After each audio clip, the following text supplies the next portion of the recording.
Good morning students, कैसे हो सभी। आई होप कि सभी अपने घर पर अच्छे होंगे।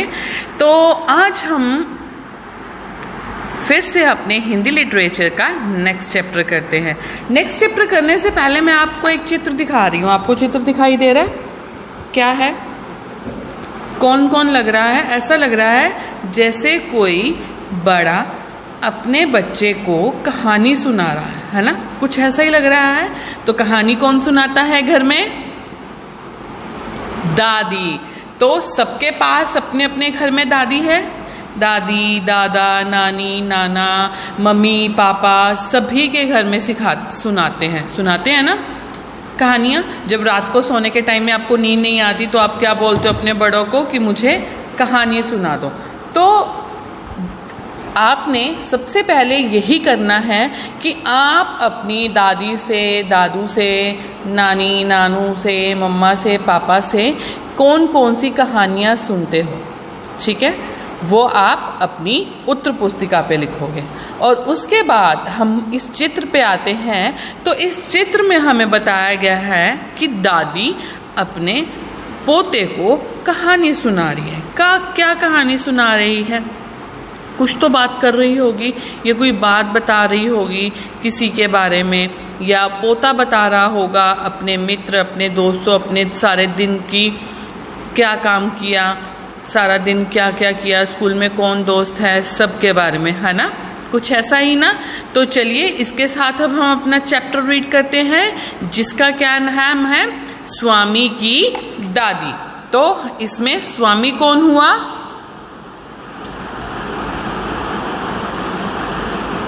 स्वामी कौन हुआ? स्वामी। और ये स्वामी की दादी। तो इनके बारे में हम पढ़ते हैं। चलिए आइए।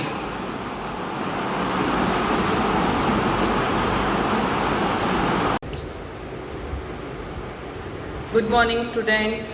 चलिए अब हम अपना चैप्टर पढ़ रहे हैं। कौन सा चैप्टर था आपका? चैप्टर स्वामी की दादी। सबसे पहले लिखेंगे हम दिनांक और पाठ 13,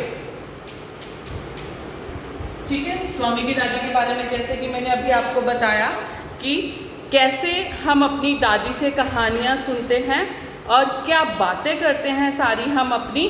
तो आओ हम इसके बारे में पढ़ते हैं।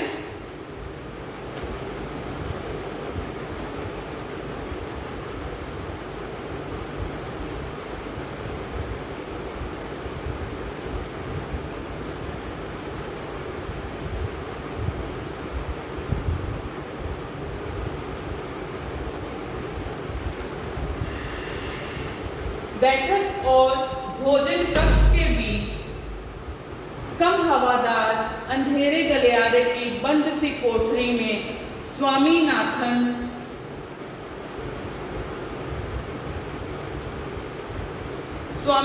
की दादी अपने सारे सामान के साथ रहती थी, यानी कि एक कमरे में। रात के भोजन के बाद स्वामीनाथन दादी के पास आए। सिर रखे लौंग इलायची की गंध भरे वातावरण में अपने को बहुत प्रसन्न और सुरक्षित महसूस कर रहा था। बड़ी प्रसन्नता से भरकर वह बोला,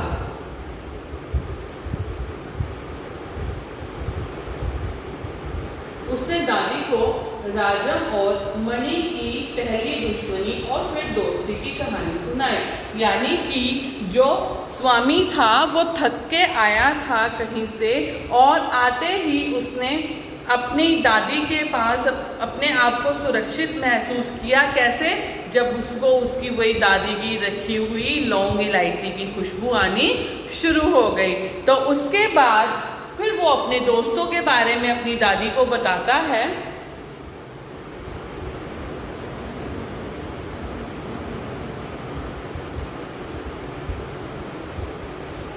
तुम्हें पता है उसके पास सचमुच की पुलिस वाली वर्दी है। स्वामीनाथन बोला, सच? उसे पुलिस की वर्दी क्यों चाहिए? दादी ने पूछा। किसके पास है पुलिस की वर्दी? राजम के पास, यानी कि राजम और मणि की बातें बता रहा है ना। उसके पिता पुलिस अध्यक्ष हैं, वह यहाँ की पुलिस के सबसे बड़े अफसर हैं। दादी काफी प्रभावित हुई, उनका सच में काफी बड़ा दफ्तर होगा। उन्होंने कहा, दादी ने बोला, अगर पुलिस अध्यक्ष है तो वो बहुत बड़ा उनका अपना ऑफिस होगा, बहुत बड़े ऑफिसर होंगे वो।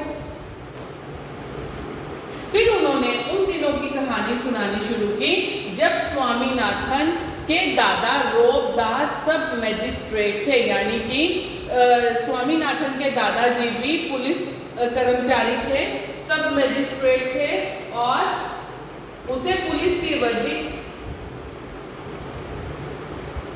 जिनके दफ्तर में पुलिस वाले कांपते हुए खड़े रहते थे। सब मजिस्ट्रेट होता है हमारे बड़े पुलिस अधिकारी, जिसमें छोटे वाले पुलिस अधिकारी खड़े रहते थे एक ही पैर में। उन्हें डर कर खूंखार से खूंखार डाकू भी भाग जाते थे। मतलब कि वो कह रहे हैं उसके दादाजी इतने तेज तरार थे, पुलिस अध्यक्ष थे, इतने तेज खूंखार कि हर कोई, हर डाकू, खूंखार से खूंखार डाकू भी उनसे डरता था। स्वामीनाथन अधीर होकर उनकी कहानी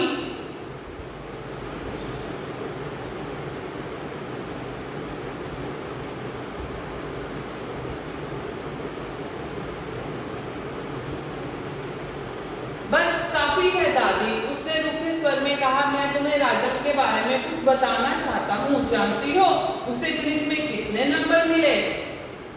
यानी कि वो दादी की बात को काटता हुआ अपने दोस्तों की बातों के बारे में बताता है। सारे नंबर मिलते होंगे, है ना? दादी ने पूछा। मतलब दादी ने गुस्से में बोला, उसको तो सारे ही मिलते होंगे। अरे नहीं, उसे 100 में से 90 मिलते हैं। चलो अच्छा है, लेकिन तुम्हें भी मेहनत करके उसकी तरह नंबर लेने चाहिए। तुम्हें पता है तुम्हारे दादाजी कभी कभी ऐसे उत्तर लिखते थे कि परीक्षकों को भी चकित कर देते थे। किसी सवाल का जवाब देने में वे दूसरों के मुकाबले 10वां हिस्सा वक्त लेते थे, और फिर उनके जवाब इतने शानदार होते थे कि कभी कभी उनके अध्यापक उन्हें 200 नंबर दे देते थे। जब उन्होंने एमए किया तो उन्हें इतना बड़ा मेडल मिला था, मैं कई सालों तक उन्हें गले में पहनती रही। पता नहीं मैंने कब उसे उतारा।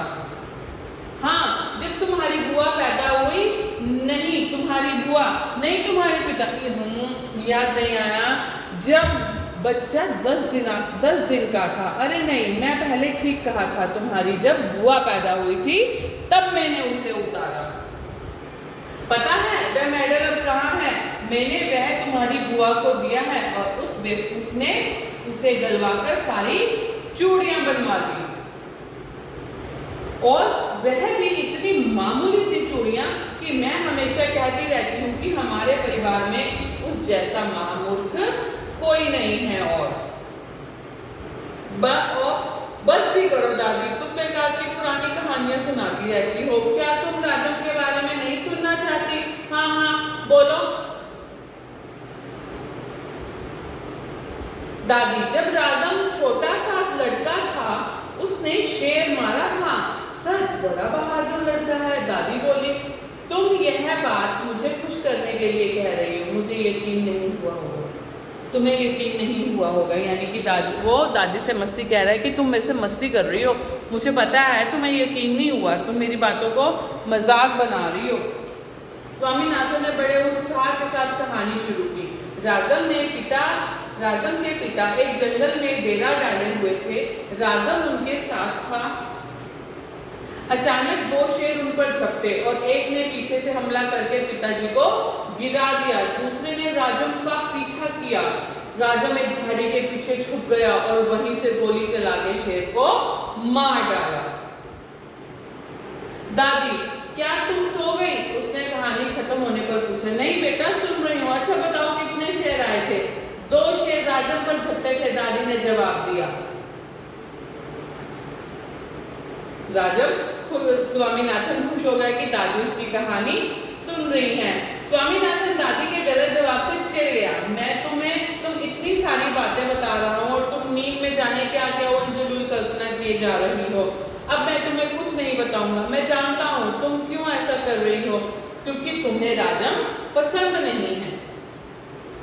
नहीं नहीं, वह तो बहुत प्यारा लड़का है, दादी ने बड़े विश्वास से कहा।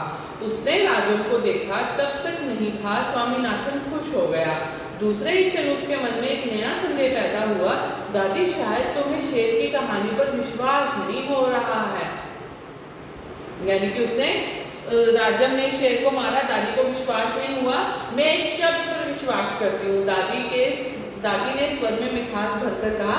स्वामीनाथन को इसकी खुशी हुई, लेकिन उसने चेतावनी के तौर पर जोड़ा भी उसे झूठा कहेगा वह उसे गोली मार देगा। यानी कि झूठ नहीं बोल रहा, वो सच बोल रहा है कि राजम ने सच्ची में शेर को गोली मार दी थी। दादी ने इसका समर्थन किया और हरिश्चंद्र जी की कहानी सुनाने की बात करी, जिसने वचन का पालन करने के लिए सिंहासन, पत्नी और बच्चे को खो दिया और अंत में उसे सब कुछ वापस मिल गया। उसने कहानी आधी ही सुनाई कि स्वामीनाथन खर्राटे लेने लगा, दादी भी रुक रुक कर बोलने लगी और फिर वह सो गई। ठीक है, तो यहाँ हमारा ये चैप्टर होता है खत्म। किसके साथ? दादी और पोते के प्यार की कहानी के साथ। इसके बाद हम करेंगे अपना वही कठिन शब्द, वाक्य बनाओ और प्रश्न उत्तर। Thank you.